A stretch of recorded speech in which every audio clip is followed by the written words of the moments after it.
Hello again. It's a historic moment for post-apartheid South Africa. The African National Congress, in power since 1994, has reached what it effectively is a coalition deal with its largest rival.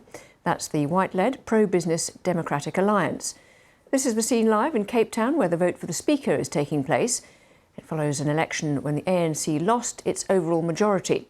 South Africa's Parliament is meeting for the first time since those elections. A key task is choosing a president. The ANC's Cyril Ramaphosa is widely expected to remain in office, and at the moment they're electing the Speaker. While Democratic Alliance leader John Steenhuisen announced the agreement in Parliament a little earlier. It is my privilege to report to you that after 2 weeks of thorough negotiations that only concluded after today's sitting of Parliament had already started, the DA has reached agreement on the statement of intent for the formation of a government of national unity. The government of national unity's presidential candidate will come from the largest party inside the grouping, being President Cyril Ramaphosa.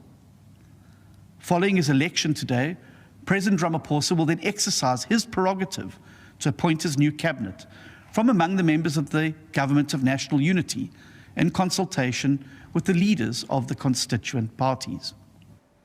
Barbara Plettasher, our Africa correspondent, has the latest from Cape Town.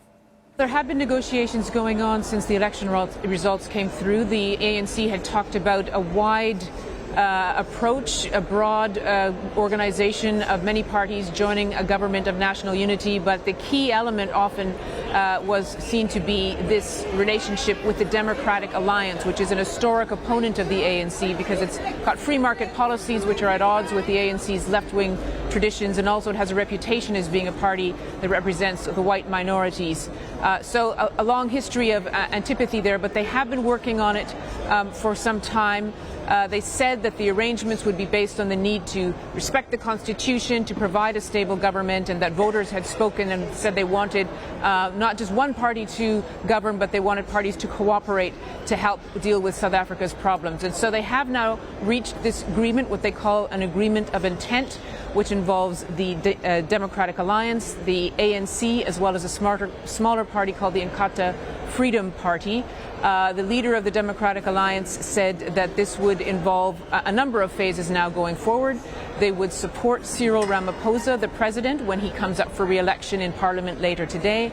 Then Mr. Ramaphosa would appoint cabinet positions, of which the Democratic Alliance would get some. This is a first. It's been in opposition in the National Assembly up until now. And then in another phase, they would have a very intense strategy session where they agreed on the priorities for policy. So it really is a new era in South African politics. It's not one that has been easy for the ANC because there's a lot of opposition within the party to this kind of agreement, but it is something that is going to be the basis going forward. I know this is early days for this announcement. Has only been in the last hour or so, but any sense of reaction from ordinary people and also reaction from the markets? I'm not aware of a reaction from the market, but I do know that this is the outcome that the business community, the private sector, and investors were hoping for, because they see the pro-business policies of the Democratic Alliance, those kinds of policies that anger many people within the ANC, to be the thing that will be the best message for the stability of the South African economy.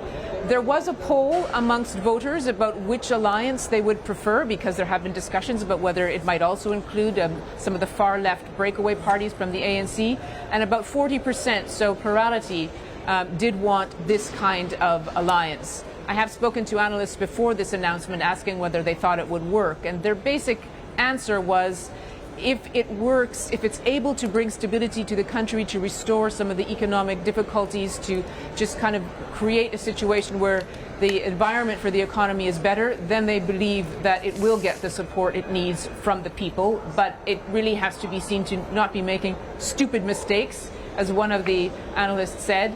And I think also it has to be seen as acting strongly against corruption or allegations of corruption, because that is something that has plagued the ANC. Barbara, just briefly, tell us a little about Cyril Ramaphosa and how likely he is to be the next president again. Well, he will be the next president again because he needs the backing of the Democratic Alliance and members of his own party to be elected. And now the Democratic Alliance has said with this agreement they will support him. So unless something very unexpected happens, he will be the next president. He has been the president of the ANC since 2018, but he has a reputation in the party much before that. In fact, he was one of the founding negotiators of the National Unity Government that ended apartheid, that included the National Party, which was the party of apartheid. So he has skills he's known as a skilled negotiator and as somebody who tries to reach across the divide to make things work. He has had a real challenge in this case.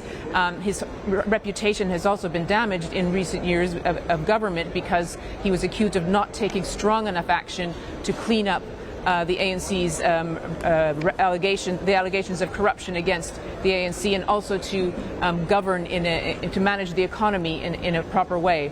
But it does look as if he is going to still be in power and with a different kind of government than he's had till now.